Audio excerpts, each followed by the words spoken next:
Morning, lovely people. So I wanted to put up a quick video, and I'm not sure when I'll share this, but we had a storm last night. I woke up about 2 in the morning and we had some hail. This is like the hail capital of the world, so it's not super surprising that we had hail. It is surprising that we haven't had it really all summer. So I'm gonna just assess everything really quick and see where we're at this morning.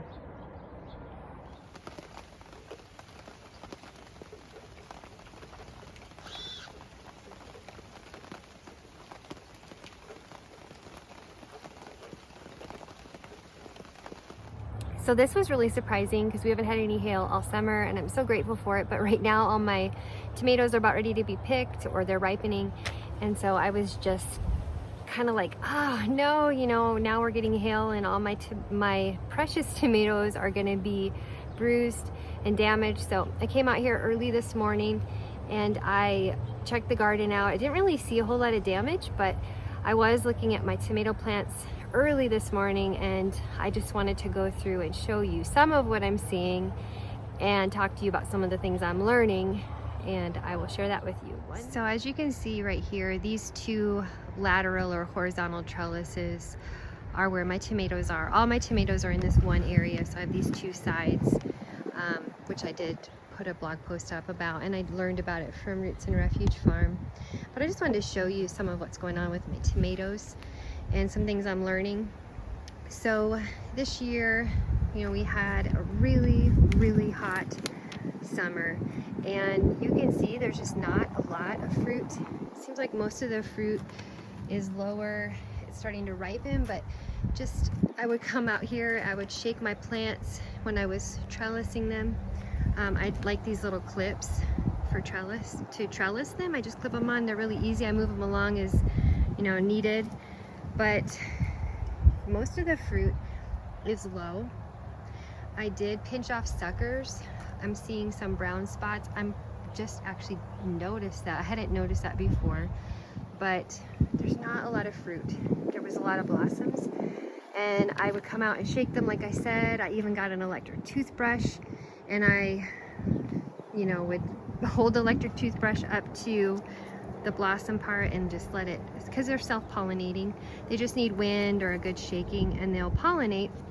Well, you see here, like here's one stem, it's completely empty. All the blossoms have fallen off, so no fruit. You can see back here, this yellow one, it's gonna die. Like, this is how they all look.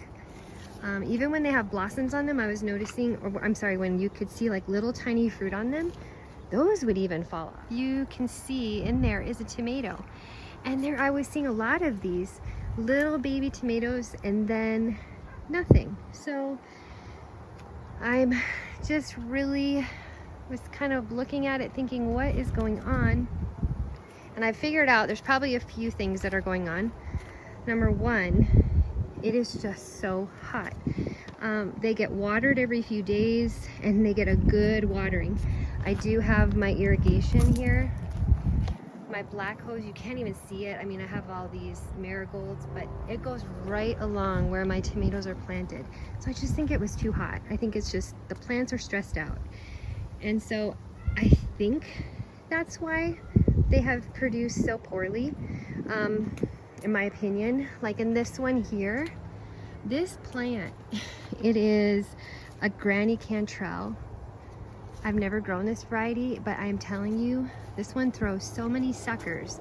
I could come out here every day and I would pick more suckers off because I wanted it to grow up. Well, now this is the top of the trellis, and we're looking at another 1.5 to 2 feet up, and it's still going.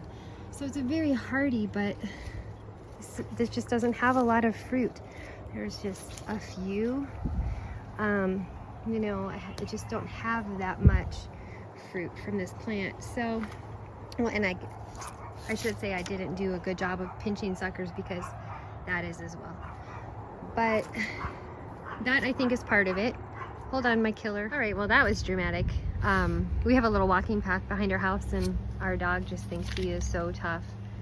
So we're constantly trying to get him to quit barking at everybody, and our neighbor's dog as well. So Anyway, the other thing I'm noticing, and I've seen this for a while, is just this leaf curl. And from what I have read, that happens either from too much or too little watering, or it can just be a virus or a genetic issue. So I don't know that that's something I'm really too concerned about. One thing I am concerned about is this brown edging. So I've noticed this on a couple of my plants. And this is actually a really good spot to show you. It started out looking like that other one, and now they're turning yellow. So I actually think this might be a fungus. Some other things I was looking at, it, could be lack of nutrients, a disease. I guess maybe I overused the word fungus, but stress, underwatering. I'm not really sure. So I'm gonna cut these off today. Just prune these bad leaves off. And I hope it's not a disease that's gonna spread to my other ones. I mean, this one just doesn't look good at all. So, haven't really gotten a lot of fruit though. That's, I think, the little bit, I wouldn't say disheartening, but disappointing. I put up a post on the blog about these seed markers, plant markers with the clothespin. I like them because when you do your wall of waters, which I did a post on that as well, when you make your homemade wall of waters, you clip the wall of waters closed, and it gets you that little mini greenhouse to extend your growing season. Well, I had Gorilla Glued these labels on, and this one worked, this San Marzano worked. Yeah, see, here's some more proof of they just die. And my Dr. Witchy, which I think this one might be ready. I've never grown a yellow tomato, but I think that one might be there. And then here I have another San Marzano. Now, before I get into that, these labels for the most part worked, and I think they work well for the wall of waters. But long term, I just don't think they're gonna hold up well on the trellis. I do have some here now that this is my mystery tomato. The label came off, so I have no idea what it is. And it could be the variety. It could be, that's why these two maybe are close together. Maybe it is a disease, maybe it's spreading, but if it was the same variety, I could at least suspect that that was the problem. But while these are a good idea, and I think I would still use clothespins to close my wall of waters, I'm actually thinking it might be better to, here, let me just show you.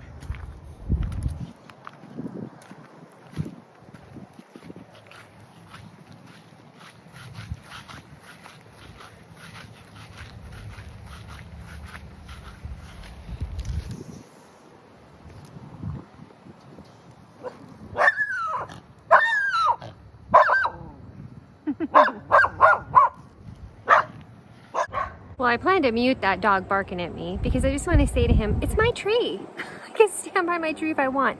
But what I will say, that little picture I showed you, or video of that white strip, I'm actually wondering if I shouldn't do that on some of my plants.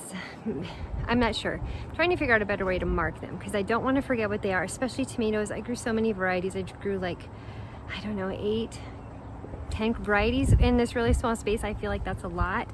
And some of them I just lost what they were. So I was thinking I might do one of those white strips, plastic strips, if I can order those, and maybe like a wax pen or something like that, that I cannot lose track of what I've ordered. Or I'm sorry, what I've planted. I don't want to lose track of what I've planted. And so those are really some of the big issues I've seen in my tomatoes this year. I do feel like they should have grown better. I'm wondering why. I'm trying to troubleshoot why. Like, I think I said this, well, I started to say this. So before I got off on the seed markers or the plant markers on my clips, I started to say, this is a San Marzano and this is a San Marzano, unless I messed up. I could have messed up in my marking, but that is really curious to me as to why, especially right here, when I put these beds in, I did a no-till, I put cardboard over them, I brought in all sorts of good garden soil. I used some of the soil I had from my last year garden, that little patch, but I mean, there's so many more beds now. So I just can't figure out why. Especially maybe these are just really worn out because the sun is coming from that side. That's the south. This is the south view of our house. And so, you know, just really thinking about that and trying to figure it out. But, and I also, like I said, maybe some of you know, if you're seeing this, you might know why this is brown. It's like it's got brown spots. I need to research this because that's new. I do have some splitting here, I believe from rapid growth, and this is an Amish paste. This is my Amish paste tomatoes, and that splitting is pretty deep, but I have some more down here. So I'm just not sure. If you guys have any ideas of what might be going on that I haven't already mentioned, I do feel like they get even watering. They had compost, they had fresh garden soil from our local nursery, which is really high quality and has never steered me wrong. Other than it just being so ridiculously hot this summer, I think that is my biggest issue. So I was thinking maybe next year I would build up the soil a little bit more, apply some worm casting, something. But if you guys have ideas, by all means, I absolutely welcome them. That's a quick view of what's going on in my garden. After my middle of the night hailstorm, I was really thinking that I probably lost a lot of what is out here, but that doesn't seem to be the case.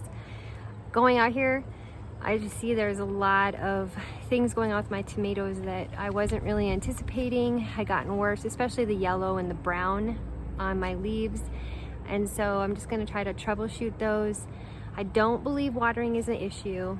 It might be a nutrient deficiency or possibly a bacteria, but I'm just gonna look at applying some good amendments to my soil to try to avoid that next year. And hopefully, if it's disease, it doesn't spread. But I just thank you guys for joining me as I go through my garden today. Take care.